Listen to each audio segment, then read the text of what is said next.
waa Virage Auteuil Sénégal.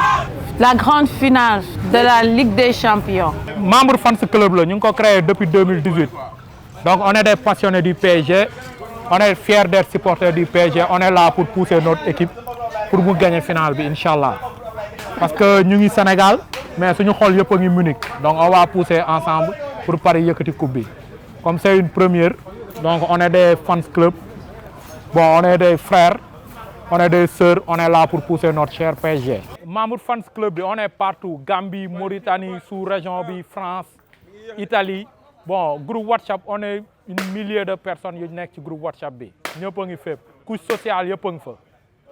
bon boo xoolee événement bi am na ñu jugee dans les régions ñii Louga ñii Mbour ñii Thiès ñii Kaolack ñii Saint-Louis on est partout ici quoi pour faire la fête. Ils savent bien bel et bien que nous on existe au Sénégal. Ouais, parce que ñu ngi ci contenu ñu ngi ci Instagram yi. L'étoile sur le maillot parisien. Comme on le dit, on a rêvé. li regroupement li supporter PSG Sénégal la. mooy Virage Auteuil Sénégal. Virage Auteuil Sénégal. kese la. am na solo. amul Dakar amul Médina amul Sandaga amul Colobane amul. yéen daal PSG moo leen boole. PSG rek moo ñu boole. PSG rek moo ñu boole PSG kese moo ñu boole.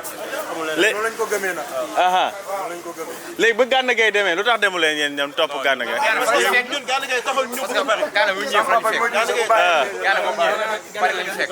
du Gana Gueye kese ay Beckham fekk nañu fa dem. yow yàgg na de. ma ne yàgg ngeen ci bari de. ay jamonoy Beckham. laay. amul leneen. kon nice.